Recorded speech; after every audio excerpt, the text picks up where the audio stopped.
नमस्कार दोस्तों, स्वागत है आप सभी का। और आज मैं आपके लिए फिर लेकर आया हूँ जूलॉजी के क्वेश्चन। ठीक है, इसमें मैंने आपको क्या क्या करवा दिया था, इसका एक पूरा वीडियो कल आपके साथ मर्ज होकर आपके पास आ जाएगा। ठीक है, कल आपके को 12:30 बजे ये पूरा 1 घंटे का वीडियो मिल जाएगा, जिसमें आपको ये पूरा पेपर होगा। ठीक है, इसमें क्या क्या रहेंगे, इसमें 6 फरवरी का पेपर है।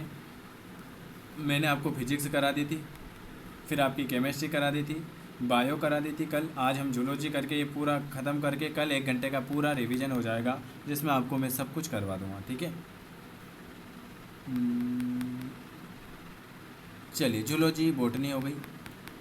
बॉटनी होने के बाद आपकी ये चलिए ये लीजिए पहला क्वेश्चन जूलॉजी का कि उत्तक संवर्धन के पोषक माध्यम में कार्बन स्रोत होना चाहिए। जैसे कौन से उत्तक संवर्धन के पोषक माध्यम में कार्बन का स्रोत होना चाहिए, तो सुक्रोज होता है। कौन सा होता है? सुक्रोज होता है। आंतरिक कोशिका द्रव्यमान की कोशिका में कुछ विशेष प्रकार की कोशिकाएं होती हैं। आंतरिक कोशिका द्रव्यमान में की कोशिकाओं में कुछ विशेष प्रकार की कोशिकाएं होती हैं, जिसे निम्न प्रकार से जाना जाता है। कौन सी कोशिकाएं होती हैं? तो आप सभी को पता है, वो जो कोशिकाएं होती हैं वो मूल कोशिकाएं होती हैं। कौन सी होती हैं? मूल कोशिकाएं होती हैं। चलिए अगला क्वेश्चन,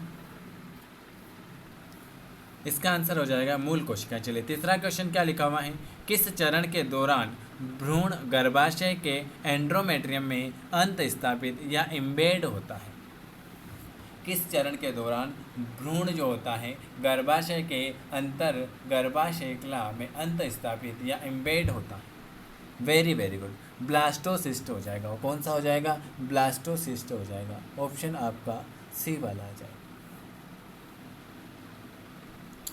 वह भाग जो जीभ को मुख गुहा के तल से जोड़ता है, वो कौन सा भाग है? वह भाग जो जीभ को मुख गुहा के तल से जोड़ेगा वो हो जाएगा फ्रेन्यूमल। कौन सा हो जाएगा? फ्रेन्यूमल। ऑप्शन आपका ए वाला आ जाएगा। होमोलोंग्स अंगों से इंगित होता है। होमोलोंग्स अंगों से इंगित होता है कि निम्नलिखित में से कौन सा विकास होता है? होमोलोंग्स अंगों से इंगित होता है कि निम्न में से कौन सा विकास होता है? वेरी वेरी गुड, वो होता है आपका विचलन विकास। कौन सा विकास होता है? विचलन विकास। अगला क्वेश्चन, एड्स का इलाज दवाओं से किया जाता है, जिसे निम्न प्रकार से जाना जाता है।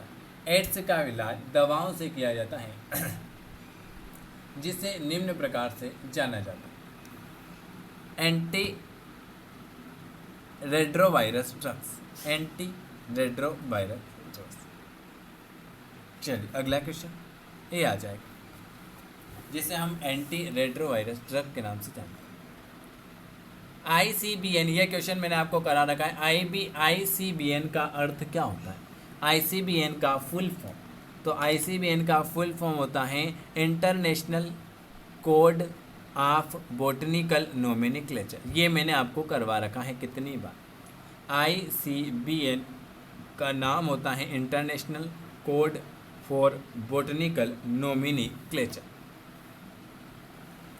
अगला क्वेश्चन, मस्तिष्क में शामिल मुख गुहा के आधार पर मौजूद यू आकार की हड्डी जो होती है वो कैसी होती है?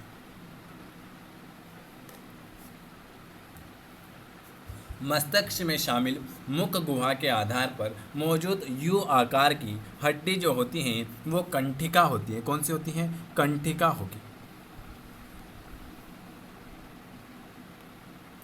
एक्स क्रोमोसोम की अतिरिक्त प्रति की उपस्थिति निम्न में से किस सिंड्रोम में पाई जाती है? क्या लिखा हुआ है? लिखा हुआ है कि एक्स क्रोमोसोम की एक अतिरिक्त प्रति की स्थिति की उपस्थिति निम्न में से किस सिंड्रोम में पाई जाएगी? वेरी वेरी गुड, बिल्कुल आपका आ जाएगा क्लाइनफेल्टर सिंड्रोम। कौन सा आ जाएगा? Klinefelter syndrome. अगला क्वेश्चन, शराब का सेवन करने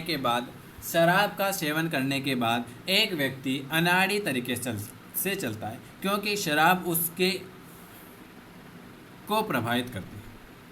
किसको प्रभावित करती है? उसके मस्तिष्क को। मस्तिष्क को क्या कहते हैं? उसके मस्तिष्क मतलब सेरिबेरम। सेरिबेलम, सेरिबेलम को प्रभावित करेगा। शराब का सेवन करने के बाद एक व्यक्ति अनाड़ी तरीके से चलेगा क्योंकि शराब उसके सेरिबेलम को प्रभावित करेगी। अन्य वृहत अणुओं के साथ साथ डीएनए को रिलीज करने के लिए, अन्य वृहत अणुओं के साथ साथ डीएनए को रिलीज करने के लिए एक जीवाणु कोशिका का टूटना एंजाइम रिक्त स्थान का उपयोग करके किया जाता है। बताइए किसका उपयोग करके किया जाएगा? वेरी वेरी गुड, लाइसोजाइम का। किसका? लाइसोजाइम का। गैलापागोस द्वीप समूह, गैलापागोस द्वीप समूह में एबिंगडन कछुआ रिक्त स्थान की शुरुआत के बाद एक दशक के भीतर विलुप्त हो गया। गैलापागोस द्वीप समूह में एबिंगडन कछुआ रिक्त स्थान की शुरुआत के बाद एक दशक के भीतर विलुप्त हो गया।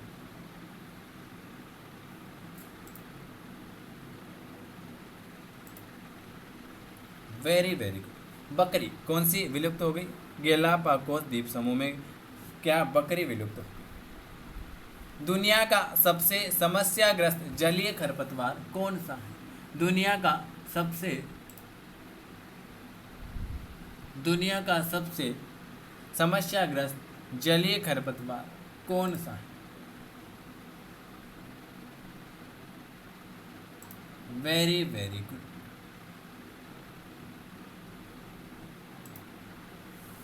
Water hyacinth, water hyacinth. अगला, अधिवृक्क प्रांत अवस्था की आंतरिक परत को आप क्या कहते हो? अधिवृक्क प्रांत अवस्था की आंतरिक परत को आप क्या कहते हो? तो अधिवृक्क प्रांत अवस्था की आंतरिक परत जो है जिसे हम कहते हैं जोना रेटिकुलेरिस, जोना रेटिकुलेरिस कहेंगे। ऑप्शन आपका सी वाला आ जाए, जोना रेटिकुलेरिस कहेंगे। अगला, सहज पीढ़ी के सिद्धांत को किसके द्वारा खारिज किया गया? सहज पीढ़ी के सिद्धांत को किसके द्वारा खारिज किया गया? Very very good. तो सहज पीढ़ी के सिद्धांत को लुई पाश्चर के द्वारा खारिज किया गया। किसके द्वारा? लुई पाश्चर के द्वारा खारिज किया गया।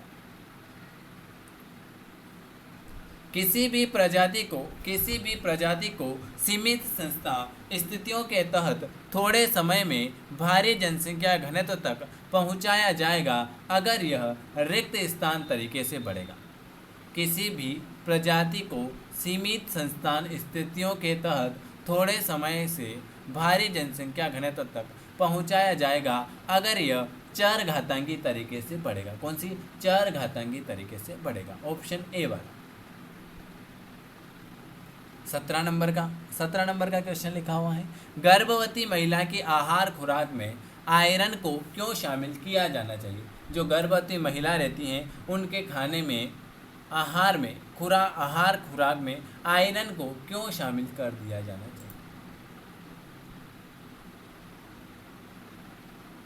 वेरी वेरी,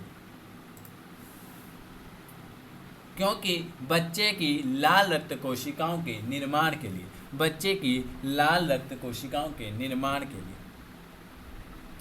स्तनधारियों में निम्न में से किस कोशिकाओं में अच्छी पुनर्जनन शक्ति होती है? स्तनधारियों में निम्न में से किस कोशिकाओं में अच्छी पुनर्जनन शक्ति होगी? हेपेटोसाइटिस। कौन सा? हेपेटोसाइटिस। ऑप्शन आपका बी वाला आ जाए। शहद मधुमक्खी की सबसे सामान्य प्रजाति कौन सी है? शहद मधुमक्खी की सबसे सामान्य प्रजाति कौन सी है?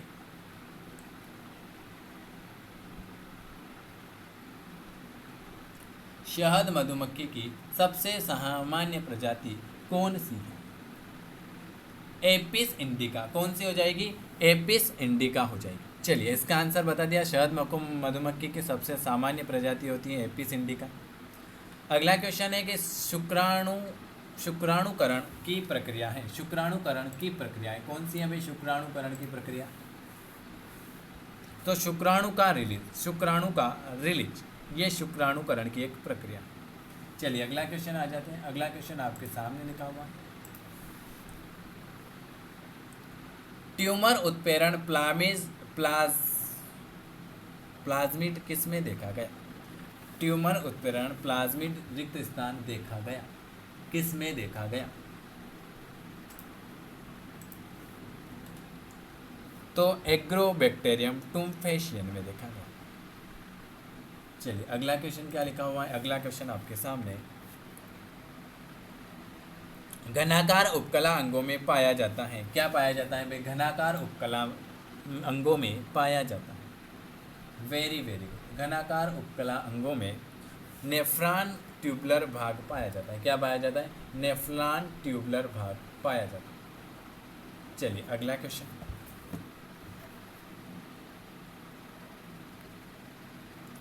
लेकुने वे रिक्त स्थान है जिसमें रिक्त स्थान कोशिकाएं पाई जाती है। लेकुने वे रिक्त स्थान है जिसमें रिक्त स्थान कोशिकाएं पाई जाती है। तो लेकुने ऑस्ट्रियोसाइट कोशिकाएं पाई जाती है। लेकुने वे रिक्त स्थान है जिसमें ऑस्ट्रियोसाइट केशिकाएं पाई जाती है। चलिए अगला क्वेश्चन क्या लिखा हुआ है आपके सामने,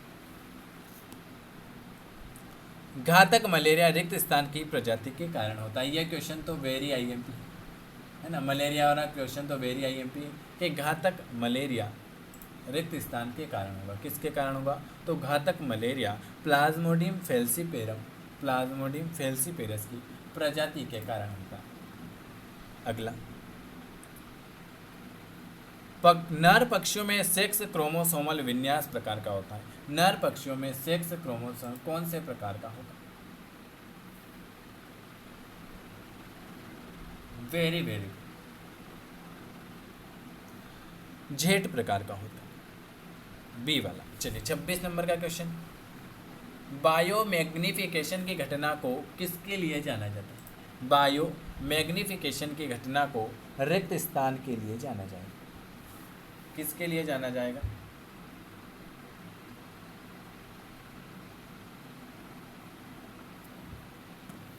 मरकरी और डीडीटी के लिए जाना जाएगा। किसके लिए जाना जाएगा? मरकरी और डीडीटी। बायोमैग्निफिकेशन की घटना को मरकरी और डीडीटी के लिए जाना जाएगा। जीवन के विलुप्त होने का सबसे महत्वपूर्ण कारण कौन सा है? जीवन के विलुप्त होने का सबसे महत्वपूर्ण कारण कौन सा है? Very very good. तो जीवन के विलुप्त होने का सबसे महत्वपूर्ण कारण होता है आवाज़ की हानि और उसका विखंडन।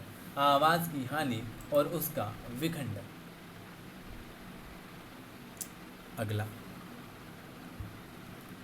उपकला उत्तक जो रक्त वाहिकाओं की दीवार में और फेफड़ों की वायु थैली में पाया जाता है। उपकला उत्तक जो रक्त वाहिकाओं की दीवार में और फेफड़ों की वायु थैली में पाया जाए।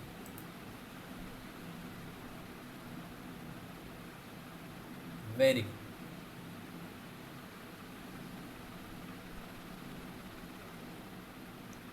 शल्कीमी उपकला, कौन सी? शल्कीम उपकला। जनसंख्या घनत्व में वृद्धि के लिए दो कारण जिम्मेदार होते हैं। जनसंख्या घनत्व में वृद्धि के लिए कौन से दो कारण आपके लिए जिम्मेदार हैं?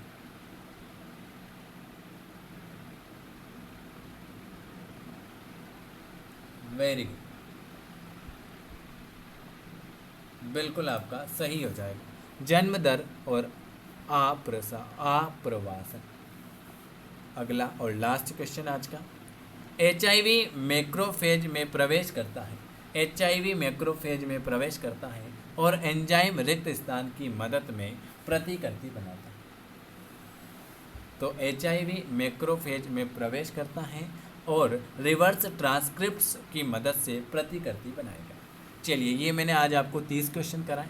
अगर आपको वीडियो पसंद आता है तो लाइक करना है, शेयर करना है, चैनल को सब्सक्राइब करना है और हमसे जुड़ना चाहते हैं या कोई भी समस्या है तो आप इस नंबर पर पूछ सकते हो 9753749986 पर।